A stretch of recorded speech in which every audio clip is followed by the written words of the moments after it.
The great hall of the Galactic Concord was silent. 10,000 representatives from 100 different species stood frozen in their places.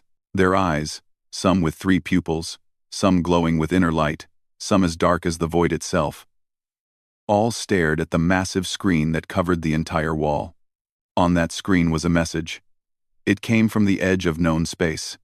It came from the Vethkai Dominion. Submit or burn. You have 30 cycles to decide. Ambassador Thelvoran of the Kesari, a being who had lived for 6,000 years, slowly rose from his seat. His silver skin reflected the light of the dying stars shown on the screen behind him. He had seen empires rise and fall. He had watched civilizations crumble to dust, and he knew, with the certainty of ancient wisdom, what must be done. We must negotiate, he said. His voice was calm. It was always calm. The Kesari had learned long ago that emotion was the enemy of survival. The Vethkai have destroyed 17 civilizations. They have weapons that can crack planets like eggs. They have ships that number in the hundreds of thousands. We cannot win this war. Murmurs of agreement spread through the hall.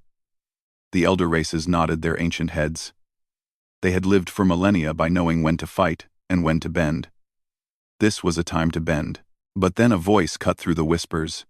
It was small compared to the booming voices of the elder races. It came from a woman who stood barely 5 feet tall. Her hair was gray. Her face was lined with age. She was 67 years old, which meant she had maybe 20 years left to live. To the beings around her, she was practically a baby. Her name was Elena Vasquez, and she was the human ambassador. No, she said. The hall went quiet again. Thelvoran turned his ancient eyes toward her. There was pity in them. Ambassador Vasquez, I understand that your species is young. You have been part of the Concord for only 200 years. You do not yet understand how the galaxy works. Elena stepped forward. Her boots echoed on the stone floor. I understand perfectly, she said. I understand that the Vethkai will take everything from us. Our freedom, our dignity, our future, and you want us to hand it over with a smile. We want you to survive, Thelvoran replied. Is that not what matters? Elena looked around the room. She saw beings who had lived longer than human civilization had existed. She saw technology that humanity could barely understand. She saw power beyond imagination, and she saw fear. In every ancient eye, she saw fear. We would rather die standing than live on our knees, she said. The words hung in the air like smoke. For a long moment, no one spoke. Then Thelvoran let out a sound that might have been a laugh, or might have been a sigh. Then you will die, he said. The Concord will not help you. We cannot sacrifice 100 worlds for one species that refuses to see reason. Then, Elena nodded. She had expected this. Then we will face them alone.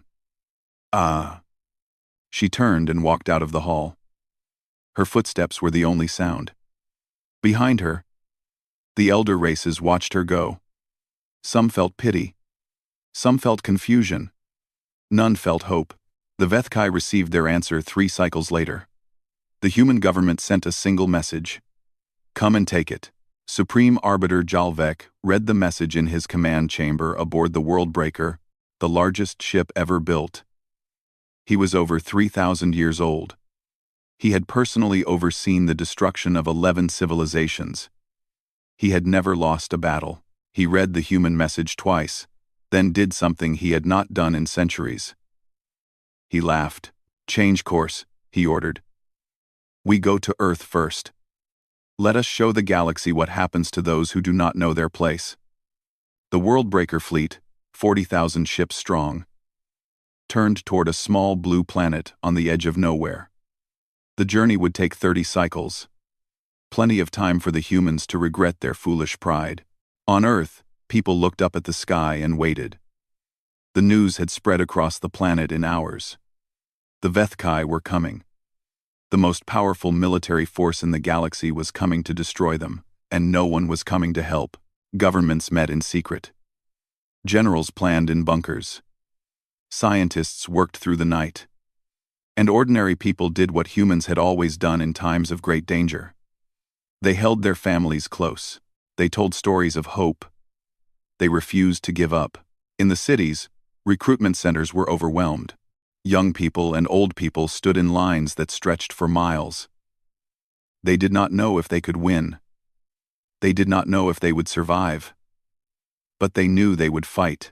Alien observers from the Concorde watched from their embassy in Geneva. They had been sent to document the final days of human civilization. They expected to see panic. They expected to see chaos. They expected to see a species tearing itself apart in its final moments. What they saw confused them. They saw humans building, working, planning. They saw soldiers training with a focus that bordered on madness. They saw engineers creating weapons from nothing.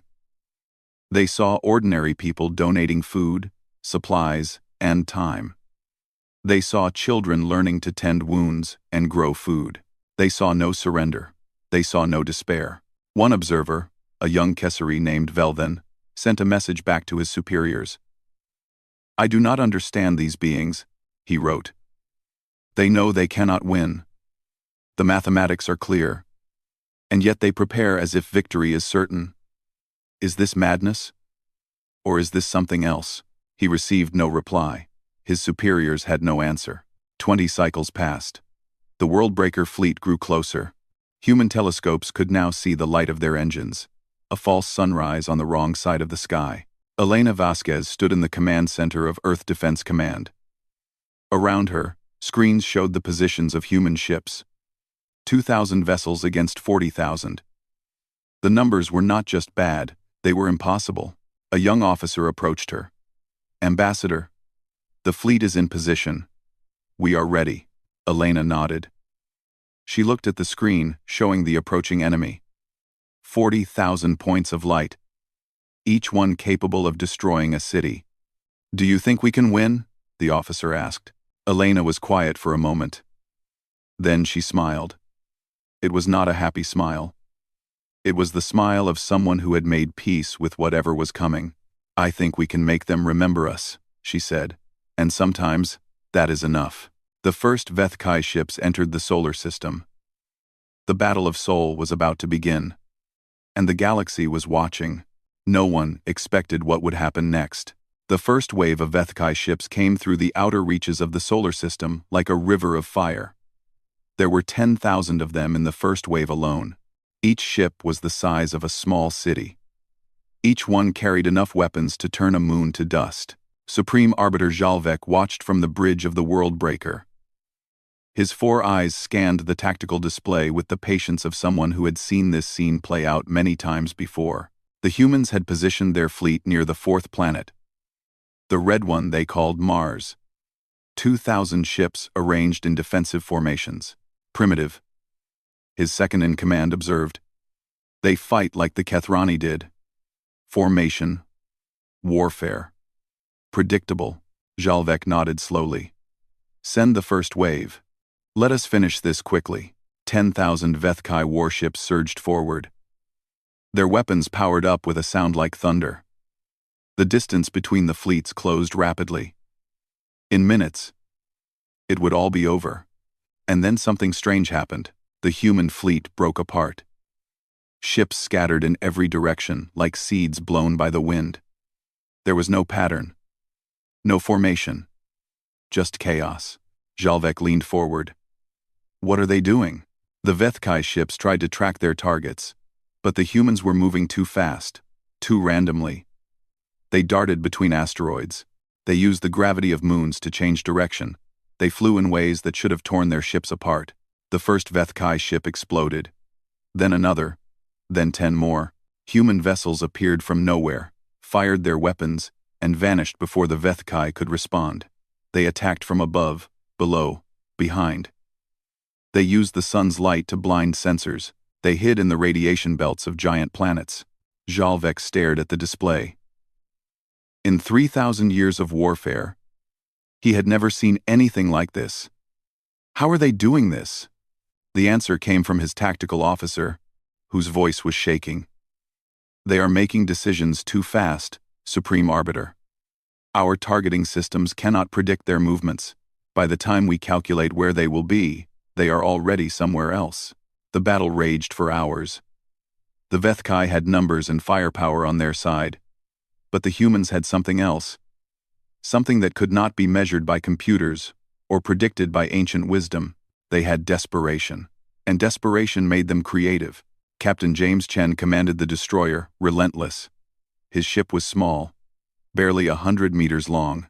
It should not have survived the first hour of battle. But James had been a pilot before he was a captain. He flew his ship like it was an extension of his own body. "Hard left!" he shouted. The Relentless rolled between two Vethkai cruisers, so close that the crew could see the alien symbols painted on their hulls. Both cruisers fired at the same moment. Both missed the Relentless. Neither missed each other. James did not stop to celebrate. There was no time. There was never any time. In the engine room of the carrier Humanity's Pride, Chief Engineer Maria Santos worked with burned hands and blood running down her face. A plasma leak had killed 3 of her team. The main reactor was failing. They had maybe 5 minutes before the whole ship lost power. "We can fix it," she said. Her voice was calm. Her hands were steady. "We just need to reroute through the secondary conduits. That will take an hour," her assistant said. "We have 5 minutes." Maria smiled. It was a terrible smile, full of pain and determination. "Then we do an hour's work in 5 minutes. Start cutting." They saved the ship. Maria lost 2 fingers. She went right back to work. Stories like this repeated across the fleet. Pilots flew until they passed out from exhaustion. Medics treated wounds with one hand while firing weapons with the other. Captains gave orders while their bridges burned around them. And when ships were too damaged to fight, their crews did not run. They aimed their broken vessels at the enemy and fired their engines one last time. The Vethkai had never seen anything like it. They had conquered species that lived for 10,000 years. Species with technology beyond imagination. Species with psychic powers and armies of robots and weapons that could destroy stars. None of them had fought like this. On the 3rd day, Jalvek received a report that made his blood run cold. The humans had lost 800 ships, but they had destroyed over 2,000 Vethkai vessels. The numbers were impossible. They should not have been able to destroy even 200. "How?" he demanded.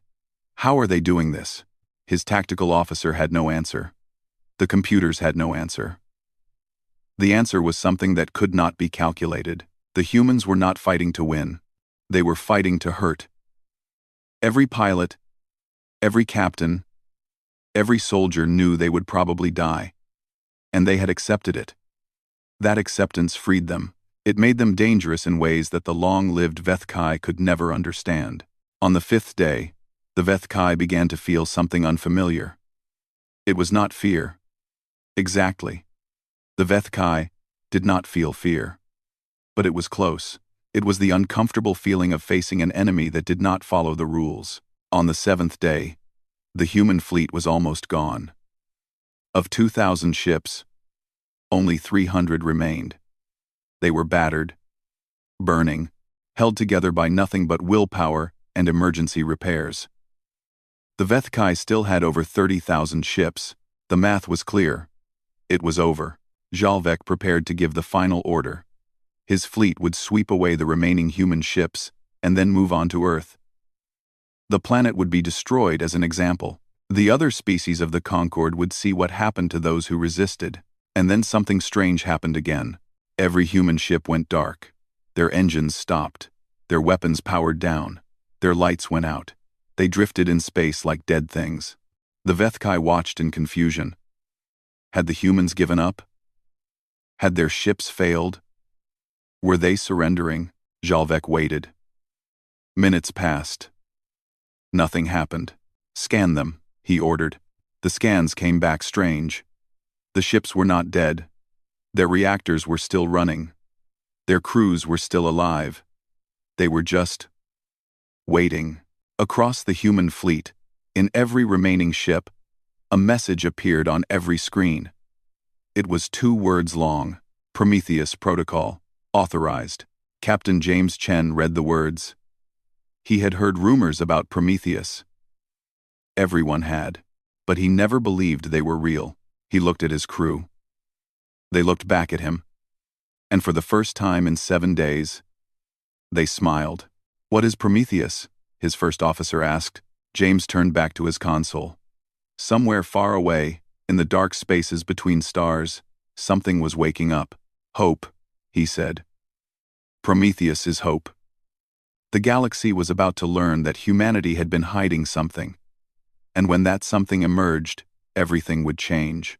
For 200 years, humanity had smiled and nodded. When the elder races called them children, they smiled. When the conquered gave them the worst trading rights, they nodded. When alien scientists laughed at human technology, they said nothing. They just watched and learned and built. The Prometheus Protocol was born from a simple truth that every human understood but no elder race could see. The galaxy was dangerous. And one day, something would come to destroy them. So they prepared. In the empty spaces between stars, where no one ever looked, humans built shipyards. They were hidden inside asteroids and abandoned moons and clouds of cosmic dust. For 2 centuries, these shipyards worked in silence. Building. Waiting. On the 7th day of the Battle of Sol, they stopped waiting. Supreme Arbiter Jalvek stared at his tactical display. The human ships had gone dark 15 minutes ago. His fleet was moving into position for the final assault. Victory was moments away. Then the display flickered. New contacts appeared. First 100, then 1,000, then more than he could count. They emerged from places that should have been empty. From asteroid fields. From the dark sides of distant moons. From the void itself. "What is this?" Jalvek demanded. His tactical officer could not answer. His voice had stopped working. On the display, 15,000 new ships were taking position around the human fleet. They were not like the vessels the humans had been fighting with. These were bigger, sleeker, more advanced, far more advanced. One of the new ships moved forward. It was massive, twice the size of the World Breaker. Its hull was black as space itself, dotted with lights that pulsed like heartbeats. Weapons systems covered every surface. It was not a ship, it was a floating fortress. A transmission came through. It was Ambassador Elena Vasquez. She was standing on the bridge of the great black ship, her gray hair glowing in the light of 100 screens. "Supreme Arbiter," she said. Her voice was calm, almost friendly. "I believe there has been a misunderstanding." Jalvek found his voice. "You hid a fleet. For 200 years, you hid a fleet. We did more than that." Elena smiled. "For 200 years, we studied every species in this galaxy. We learned your technologies. We found your weaknesses, and we built something better." On worlds across the galaxy, beings watched the transmission in shock. The elder races of the Concord stared at screens in disbelief. The humans they had dismissed as children, as primitives, as a species barely worth noticing, had been playing a game none of them understood. "You could have revealed this fleet at the start," Jalvek said. "Why did you let your people die?"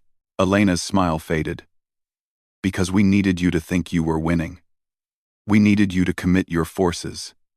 We needed you to believe the lie." She paused. "And because every soldier who died believed in what they were fighting for. Their sacrifice gave us time. It will not be forgotten." Jalvek processed this information with the cold logic of 3,000 years of experience. The humans had sacrificed 1,700 ships and tens of thousands of lives to set a trap. They had endured 7 days of slaughter to draw his fleet into position. It was either madness or genius. Perhaps both. "Your hidden fleet is impressive," he said. "But we still outnumber you 2 to 1. This changes nothing." "You are correct about the numbers," Elena agreed. "But you are wrong about everything else." On Earth, the ground began to shake. In the mountains of every continent, doors that had been sealed for decades began to open. In the depths of every ocean, machines that had been sleeping began to wake. From Antarctica to the Sahara, from the bottom of the Pacific to the peaks of the Himalayas, Humanity's secret weapons emerged. The alien observers in Geneva watched in frozen horror as the sky filled with new ships. Not the sleek vessels of the hidden fleet. These were different. These were weapons of last resort, massive platforms bristling with guns, automated fighters that moved faster than anything should move, orbital defense stations that rose from the Earth like angry gods. Vel'Than, the young Kasari observer, sent one final message to his superiors. They built all of this in secret. Under our feet, under our eyes. We saw nothing. We suspected nothing. What else have they hidden? In space, the balance of power shifted. The Vethkai fleet was now surrounded. Human ships on all sides. More emerging every minute. The hunters had become the hunted. Jalvek looked at the tactical display for a long time. In 3,000 years, he had never been in this position. He had never been the one facing impossible odds. He had never been the one who might lose. You could have avoided all of this, Elena said. We sent you a message. 200 years ago, when we first joined the Concorde, we told you what we were. End quote. Jalvek remembered. The humans had sent a strange message when they first made contact with alien life.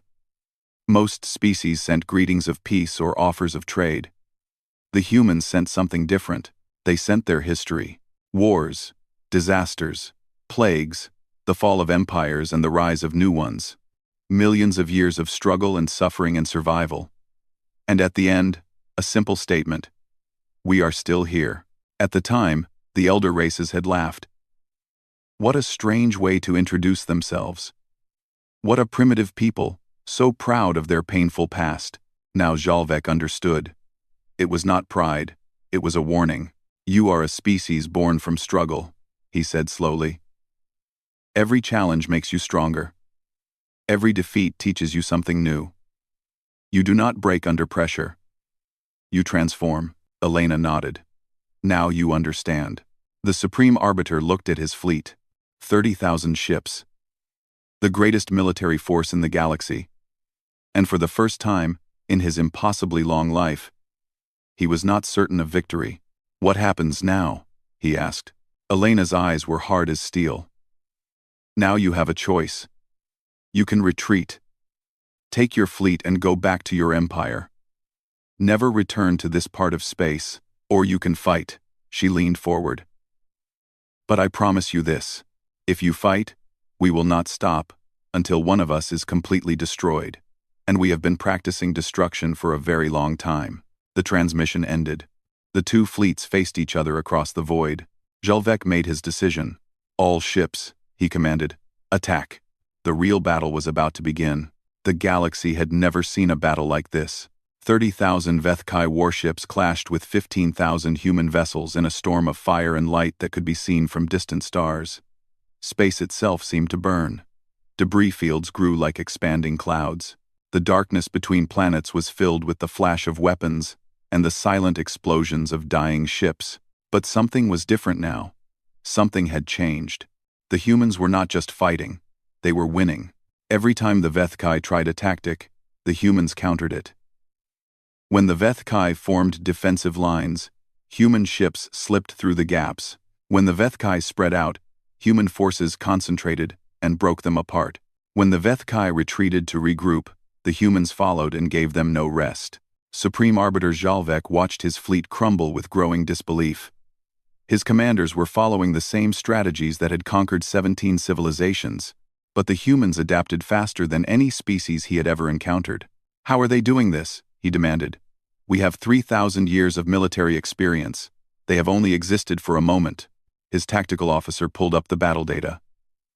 They are learning, Supreme Arbiter. Every engagement teaches them something. They share information across their entire fleet in real time. When one captain finds a weakness, every other captain knows, within seconds. Jalvek understood then. The humans did not have thousands of years of experience. They did not need it. They compressed learning into moments. What took other species centuries to figure out? Humans discovered in hours. They were not just fast, they were impossibly fast. On the bridge of the command ship Prometheus, Admiral Sarah Kim directed the battle with calm precision. She was 42 years old. In the eyes of the elder races, she was practically an infant, but she had studied every war in human history. She had memorized every tactic, every strategy, every trick that her ancestors had ever used. And she had invented quite a few of her own. Strike Group 7. Move to coordinates 942. She ordered. Strike Group 12. Provide cover fire. Strike Group 3. Prepare for a jump behind enemy lines. Jump. The word made her smile. The Vethkai did not know about the jump drive. No one did. It was humanity's greatest secret. The ability to move ships instantly across short distances. It should have been impossible. Human scientists had figured it out anyway. Strike Group 3 vanished from normal space. A heartbeat later, they appeared behind the Vethkai rear guard. The enemy ships did not even have time to turn before they were destroyed. The battle raged for 3 days. When it was over, the Vethkai had lost 18,000 ships. Humanity had lost 4,000. The greatest military force in the galaxy had been cut in half by a species they had dismissed as insects. But Admiral Kim was not satisfied. "We cannot stop here," she told the War Council. "If we give them time to rebuild, they will return stronger. We must take the war to them. We must end this forever." Ambassador Vasquez looked at her with tired eyes. "What are you suggesting?" "I am suggesting we attack Vethkai Prime. Their homeworld. We cut off the head, and the body will die." The council was silent. Vethkai Prime was the most heavily defended planet in the galaxy. It had never been attacked. It was protected by orbital stations, defense fleets, and billions of soldiers. Attacking it was suicide. Admiral Kim smiled. "I did not say it would be easy. I said it was necessary." 2 weeks later, a small force of human ships arrived at the edge of the Vethkai home system. They were not there to conquer. They were there to do something more dangerous. 500 human soldiers landed on Vethkai Prime in drop pods that screamed through the atmosphere like falling stars. Their mission was simple: destroy the planetary command center, cripple the Dominion's ability to coordinate its forces. The odds of survival were nearly zero. They went anyway. Commander David Okonkwo led the strike team. He was 35 years old and had never expected to live this long. None of them had. They moved through the alien city like ghosts, avoiding patrols, slipping past sensors, getting closer to their target with every passing hour. The Vethkai did not understand what was happening. They had billions of soldiers. How could 500 enemies survive on their own world? It was impossible. But the humans did not care about possible. They cared about necessary. For 72 hours, the strike team fought. They destroyed communication towers. They damaged power plants. They left chaos in their wake. And when they finally reached the command center, they did something that no enemy had ever done. They broadcast a message, not to the Vethkai, to everyone else. "To all the species conquered by the Dominion," Commander Okonkwo said. His face was bloody. His armor was cracked. Behind him, his team held off waves of Vethkai soldiers. "You are not alone. We are humanity. And we are fighting back. If you want to be free, now is the time. Rise." The message traveled across the galaxy at the speed of light.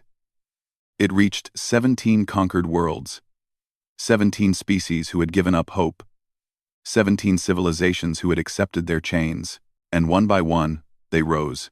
On the planet Kethra, the survivors of the Kethrani hegemony attacked their oppressors.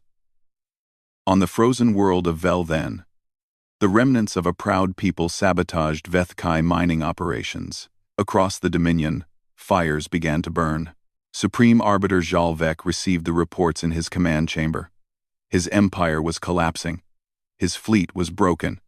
His conquered worlds were rebelling, and somewhere on his own planet, 500 humans were still fighting. He sent a transmission to the human fleet. It was not a threat. It was not a demand. It was a question. "What are you?" The response came from Captain Lisa Chen. Her ship was burning. Her crew was dead. She was the last one left. But she was still fighting. She was always fighting. She aimed her crippled vessel at the Worldbreaker. At the Supreme Arbiter himself. Her engines fired one last time. "We are humanity," she said. "And we do not go quietly." The explosion lit up the void like a new sun. And across the galaxy, beings who had lived for millennia watched in silence. They were seeing something they had never seen before. A species that would not break. A species that would not surrender. A species that would burn everything, including themselves, rather than accept defeat. For the first time, the ancient races understood. Humanity was not just dangerous.